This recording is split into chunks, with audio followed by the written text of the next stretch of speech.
Hello everyone, स्वागत है। आज आप जानने वाले हैं बहुत ही महत्वपूर्ण चीजें श्याम सर के साथ, या कह लीजिए श्याम सुंदर मिश्रा के साथ। तो आज मेरा मेन टॉपिक है बच्चों से रिलेटेड, जो बच्चे स्टडी करते हैं। बहुत सारे बच्चों की ये प्रॉब्लम होती है कि आखिरकार हम स्टडी कैसे करें, किस तरह से करें कि सारी चीजें मेरी तैयार हों, मुझे पढ़ाई में किसी प्रकार की समस्या ना हो। तो सबसे जरूरी है रेगुलरिटी। अगर आपके अंदर रेगुलरिटी नहीं है तो आप किसी भी चीज को कंप्लीट नहीं कर सकते, या उसके बारे में आपको अच्छी जानकारी नहीं हो सकती। तो मैं एग्जाम्पल के थ्रू बताना चाहता हूं कि किसी भी चीज को कैसे तैयार कर सकते हैं। सबसे पहले मान लीजिए आपको 5 to 7 सब्जेक्ट होते हैं, तो सबसे पहले आप क्या खरीदते हैं? बुक। 7 बुक, जिसका आप नाम जानते हैं कि हिंदी है, इंग्लिश है, सोशल साइंस है, साइंस है, मैथ है। तो आप सबसे पहले बुक खरीदते हैं कि नहीं खरीदते? बोलिए हाँ। तो सबसे पहले आपको बुक का नाम सबको याद होगा। जिस तरह से आपको बुक का सारा नाम है, जैसे मान लीजिए एक छोटा पैकेट लेते हैं, उसमें ढेर सारे पैकेट हैं, छोटे छोटे छोटे छोटे खोलते जाएंगे। पहले ऊपर का कवर खोलेंगे, इट मीन्स कि पहले आप सब्जेक्ट को उठाएंगे। जैसे आपके पास सारे सब्जेक्ट हैं, सब्जेक्ट को उठाने के बाद सबसे इंपॉर्टेंट चीज क्या है? अब एक कवर खोलने के बाद आप दूसरा कवर खोलेंगे। मान लीजिए बॉक्स है इतना बड़ा, उसको खोलते जाइए खोलते जाइए खोलते जाइए, लास्ट में एक छोटा बॉक्स मिलेगा। इससे क्या पता चलता है कि किसी भी टॉपिक के अंदर या किसी भी बुक के अंदर ढेर सारे टॉपिक होते हैं, उस टॉपिक के अंदर और भी सब टॉपिक होते हैं। तो आपको पढ़ाई भी उसी तरह से करना है। सबसे पहले पहला पैकेट खोलना है। जब पहला कवर खोलेंगे यानी बुक को खोलेंगे तो आपको इंडेक्स मिलेगा। इंडेक्स में कौन कौन सा चैप्टर है उसमें ये दिया रहेगा। तो सबसे पहले आप चैप्टर को स्टडी करें कि कौन कौन से चैप्टर हैं, किस किस नाम से हैं। उसके बाद उस चैप्टर को ओपन करें, फर्स्ट चैप्टर को ओपन करें।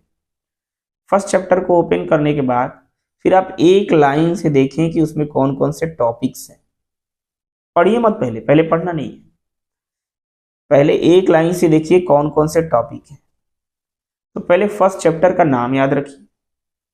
फिर उस चैप्टर को ओपन करने के बाद उसमें जितने सारे टॉपिक्स दिए हैं उस टॉपिक्स का नाम याद रखिए। टॉपिक्स दिए होंगे, कुछ के काइंड्स, टाइप्स दिए होंगे, टाइप्स उनके याद रखिए। सेकेंड प्रोसेस हो गया, पहला आपने बुक खोला, दूसरा चैप्टर देखा, फर्स्ट चैप्टर को ओपन किया। फर्स्ट चैप्टर में आपने क्या किया? ये देखा कौन कौन से टॉपिक हैं जिसे हमें स्टडी करना है। इस तरह से आपका क्या क्या तैयार हो गया। तो उसको एक ही बार में सभी नहीं करना है, बारी बारी से करिए। चैप्टर को खोला आपने, टॉपिक्स देखा कौन कौन सा है, सेकेंड हो गया। थर्ड में क्या करना है? उस टॉपिक से रिलेटेड डेफिनेशन आपको तैयार करना है। जैसे मान लीजिए एनवायरमेंट टॉपिक है, एनवायरमेंट टॉपिक में सबसे पहले आपको एनवायरमेंट का डेफिनेशन जानना है। एनवायरमेंट के देखेंगे तो एटमॉस्फेयर है, तो एटमॉस्फेयर को आपको पहले याद रखना कि एटमॉस्फेयर क्या होता है। फिर हमारे अर्थ के स्फेयर कितने होते हैं? Lithosphere, hydrosphere, biosphere, atmosphere. अब ये सारे आपके टॉपिक्स हो गए, तो इन टॉपिक्स को पहले याद रखिए। उसके बाद उसमें देखिए कुछ टॉपिक का डेफिनेशन। सबसे पहले आप एनवायरनमेंट का डेफिनेशन याद कर लीजिए, आप एटमॉस्फेयर का डेफिनेशन याद कर लीजिए, फिर लिथोस्फेयर, उसके बाद आता है जो पानी वाला रीजन होता है उसको हाइड्रोस्फेयर कहते हैं। फिर उसके बाद क्या आता है आपका एयर का सराउंडिंग्स जो होता है उसको एटमॉस्फेयर कहते हैं। उसके बाद बायोस्फेयर आता है। तो इन सबके डेफिनेशंस याद कर लीजिए। अब देखिए कि ये सारी चीजें बनी किससे किससे, लिथोस्फेयर किसे कहते हैं। तो डेफिनेशन आपको अगर याद हो गया तो आपको ये भी पता चल गया कि आखिरकार लिथोस्फेयर होता क्या है। उसके बाद वो किन किन चीजों से मिलकर बना है, क्या क्या हमारे लिथोस्फेयर में पाए जाते हैं, उसके बाद आपको वो तैयार हो गया। इट मीन्स कि शुरू से लेकर अंत तक आपको हर चीजें तैयार हो गई एक सीरीज में। करते क्या है बच्चे कि जो चैप्टर उठाए उसमें जो पढ़ाया गया है पढ़ लिए, कुछ कुछ कोई भी चीज उनको याद नहीं है। तो सबसे पहले आपके चैप्टर में कितने टॉपिक्स दिए हैं उस टॉपिक्स को याद रखिए कि कौन कौन सा टॉपिक्स हमने इस चैप्टर में पढ़ा है।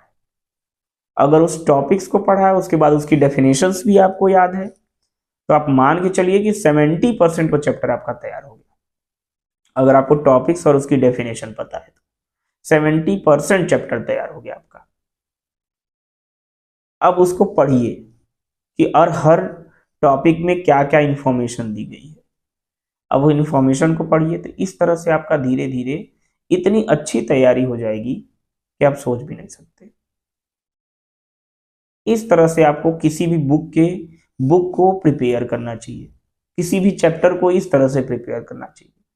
कहीं से भी उठा के कहीं भी पढ़ लिया, इस तरह से प्रिपरेशन अगर आप करते हैं तो आपका कभी भी कोई टॉपिक क्लियर नहीं रहेगा। कंफ्यूजन में रहेंगे कि आखिरकार इस चैप्टर में क्या क्या था, इस चैप्टर में क्या क्या था। तो सबसे पहले चैप्टर का नाम, चैप्टर में दिए गए टॉपिक्स का नाम, हर टॉपिक्स की डेफिनेशन, इतना अगर आप प्रिपेयर कर लेते हैं तो आपको अच्छी तरह से पता रहेगा कि ये टॉपिक किस चैप्टर से रिलेटेड है। इस तरह से आपको सारी चीजें तैयार हो जाएंगी और किसी भी प्रकार की प्रॉब्लम नहीं होगी। लेकिन आप इधर उधर कभी ये चैप्टर, कभी ये टॉपिक, कभी वो टॉपिक ऐसे पढ़ते रहेंगे, आपका कुछ भी तैयार नहीं कर होगा। फिर उससे रिलेटेड जब इतना हो जाए, जब स्टडी कर लें बुक को आप, चैप्टर को पूरे, तो उसके बाद उससे रिलेटेड क्वेश्चंस दिमाग में फॉर्म करें। जब आप रीड करें तभी अपने माइंड में क्वेश्चंस बनाते चले, अच्छा इस टॉपिक से ये क्वेश्चन बन सकता है, इस लाइन से ये क्वेश्चन बन सकता है, तब जाकर वो आपका अच्छे से प्रिपरेशन हो जाएगा। अगर आप ऐसे पढ़ते रहेंगे कभी ये टॉपिक कभी वो टॉपिक, तो आपका कभी कुछ तैयार नहीं होगा। सीरीज में स्टडी होनी चाहिए। जैसे हमने एक एक पैकेट, अब हम चाहते हैं कि डायरेक्ट छोटा वाला पैकेट निकाल लें, तो कैसे पॉसिबल है। जब एक एक लेयर आप निकालते जाएंगे तब लास्ट लेयर में पहुंचेंगे। तो आपको एक एक लेयर पढ़ना है, तब जाके लास्ट लेयर तक डीप आपको नॉलेज होगा। आप डायरेक्ट पहले डीप वाले, पहले लास्ट वाले लेयर को कैसे निकाल सकते, पॉसिबल ही नहीं है। इस तरह से एक एक लेयर को स्टडी करिए। जब लेयर वाइज, टॉपिक वाइज अच्छे से आप स्टडी करेंगे तो आपका कोई भी चैप्टर अनप्रिपेयर नहीं रहेगा। आई होप कि आपको ये चीजें अच्छी से समझ में आई होंगी। ये हमारे अच्छे प्यारे प्यारे बच्चों, स्टूडेंट के लिए है जो अच्छे से पढ़ाई करना चाहते हैं। तो उन चीज़ों पे फोकस करें और मेरी बात को ध्यान में रखें। इससे आपका हर चीज़ टाइम से और एक एक टॉपिक प्रिपेयर रहेगा। धन्यवाद।